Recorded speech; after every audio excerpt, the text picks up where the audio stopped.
For 3 decades, Johnny Carson was the undisputed monarch of late-night TV. From 1962 to his retirement in 1992, The Tonight Show starring Johnny Carson was not only a show, but a cultural institution.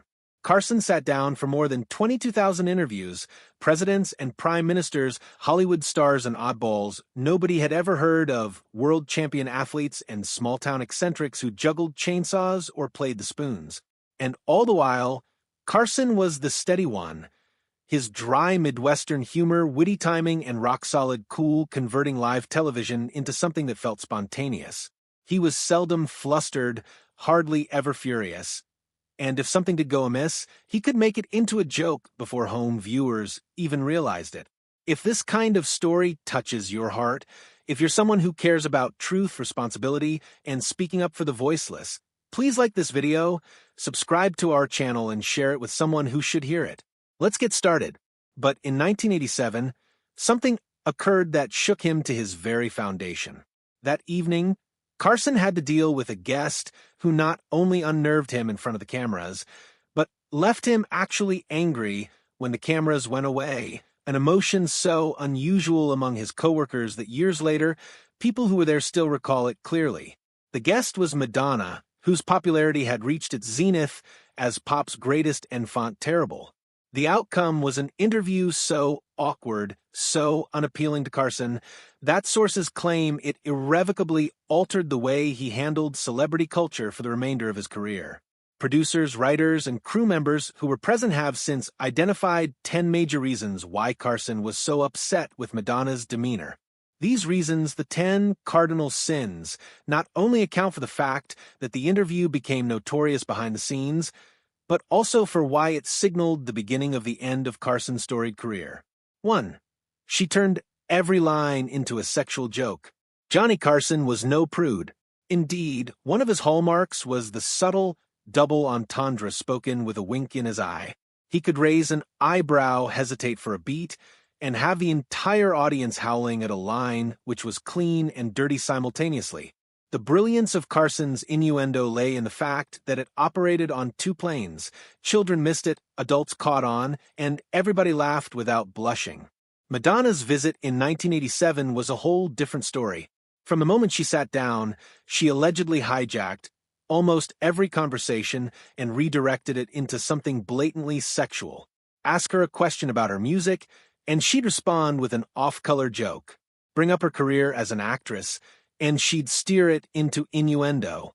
As one writer on the show described, Johnny once said, "True comedy requires range." Madonna turned every single thing into the same tired punchline. For Carson, it wasn't the material that irked him. He'd spoken to edgy comedians and suggestive stars before. It was the directness. What Madonna did was not subtle innuendo. It was raw shock value, done again and again. To a professional like Carson, who thought that comedy was rhythm, variety, and cleverness, this wasn't boring. It was borderline rude.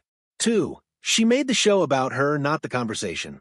The Tonight Show with Carson was not a monologue vehicle, it was a dance. Guest and host danced together, creating a natural rhythm, offering and taking in ways that felt spontaneous.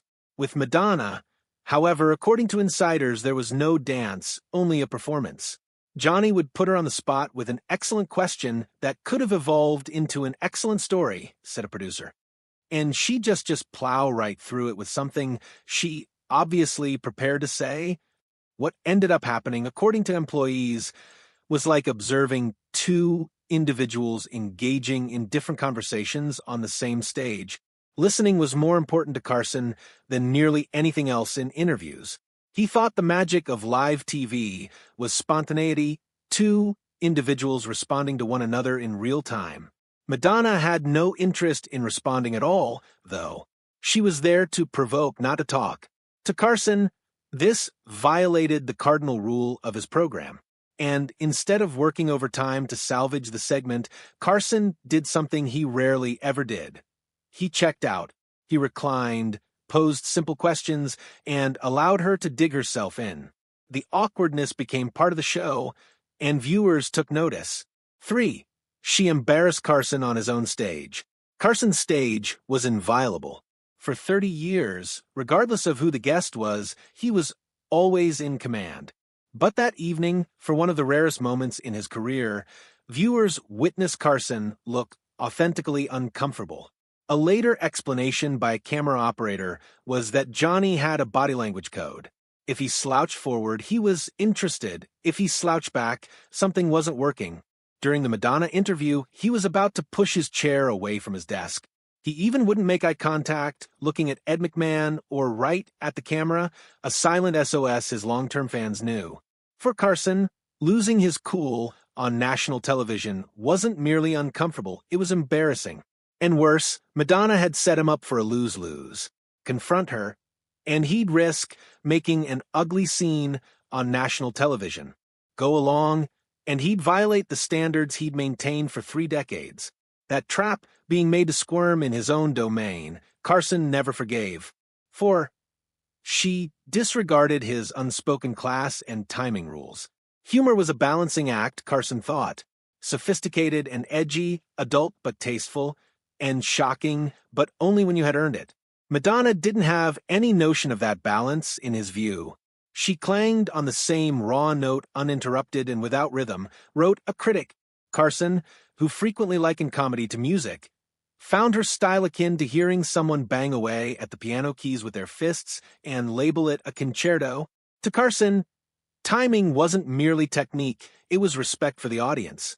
Anyone could command attention by speaking dirty, but making a joke work so that it landed with grace? That was the art. Saying Madonna take the easy possible route to laughter revolted him, not because she was sexy, but because she was lazy. 5. She ignored the audience's energy. One of Carson's most valuable assets was his sense of audience response. He knew when a crowd was flagging, when a joke was landing too harshly, when tension had to be released. And he always made the change. Madonna refused to adapt. As her lewd jokes started to elicit nervous laughter, even silence, she went further only. One camera operator remembered, you could feel the unease spreading through the studio, but she didn't care or didn't notice. To Carson, this was unthinkable. He viewed himself as representative of the audience, their protector. His deal with viewers was faith that they could watch with their children still awake and not feel caught off guard. Madonna violated that faith, and Carson, sitting there in frustration, seethed. 6. She wasn't prepared, she was just provocative. Carson respected preparation. Guests did not require memorized speeches, but he enjoyed when they arrived prepared to offer anecdotes, commentary, or narratives that presented something authentic. Madonna, sources claimed, appeared to arrive with only a single idea, to offend. She wasn't much of anything, one writer later remembered. It wasn't even rebelliousness. It was provocation for the sake of provocation. Carson never had a problem with edgy guests whose outrage served a purpose, political radicals, cultural innovators, even extreme comedians. But Madonna's provocation struck him as empty, aimed only at creating tabloid buzz. To Carson, that made a difference. He used to tell backstage, don't confuse attention with accomplishment. Madonna, in his opinion, had done just that. 7. She refused to play the game. The Tonight Show rested on unwritten rules. Carson posed leading questions, guests answered with anecdotes, and they worked together to create the impression of spontaneous conversation. It was a game, structured but spontaneous. Madonna would not play along. She dodged setups, dictated her own agenda, and ignored the format altogether. Johnny used to equate interviews with dancing, recalled a writer. With her, he was attempting to waltz, and she was flailing to some other rhythm altogether. The infuriating aspect for Carson was that these rules weren't limiting. They were in place to make the guests sparkle. Madonna's rejection of the system not only made Carson's task more difficult, it undermined her own chance at engaging with the audience. And that, for Carson, was not only disrespectful to him, but to the medium as well. 8. She was banned, softly but firmly. Carson almost never banned guests. Even when interviews went badly, he usually believed in giving people another shot. But after 1987, Madonna never appeared on The Tonight Show again, not once before Carson's 1992 retirement. He didn't make a public declaration. That wasn't his style. Instead, he quietly told the booking team, "I think we've had enough of Madonna for a while." Everyone understood what that meant. Fewer than a dozen guests ever received such treatment, typically for conduct Carson found to be inherently disrespectful to the program and its viewers. Madonna was added to that list, another indication of just how disturbed the evening had left him. 9. She hurt the show's reputation for that night. For 3 decades, families in America relied on Carson's Tonight Show. Parents were able to fall asleep with the television still on, certain nothing would occur that would embarrass their children. Madonna destroyed that trust, at least for one night. Carson apparently feared most about audiences in states such as his home state of Nebraska, individuals whose values were similar to his own. Would they now perceive the show as less wholesome, less upscale? He was so anxious that he requested the producers censor the Madonna piece for repeat broadcasts, an unprecedented action for him. For Carson, the shame wasn't personal embarrassment. It was the fear that Madonna's performance had tarnished an institution he'd spent 3 decades building, and that more than anything he considered unforgivable. 10. It marked a turning point in Carson's patience with celebrities. Before 1987, Carson often tolerated younger stars who were rough around the edges, trusting time would polish them. After Madonna, that patience wore thin. As reported by staff, Carson instituted new booking rules. Emphasize substance rather than sensation, insist on guests who had a respect for the format, and be willing to wrap up a segment early if a guest was crossing into Madonna territory. He even created a secret signal, tapping his tie, to instruct producers to break for commercial early if a guest was getting too close to Madonna territory. The ripple effect spread on television. Other programs silently followed Carson's higher standards. A new precedent was set. Regardless of your stature, respect for format was not up for debate.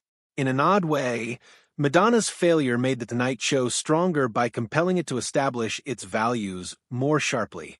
The night Carson never forgot.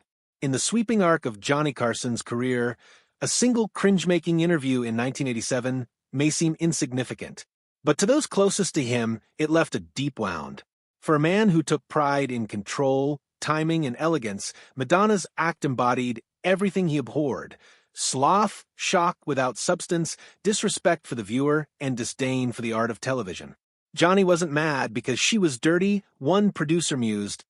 He was mad because she was lazy, and he wanted more from a person with her talent.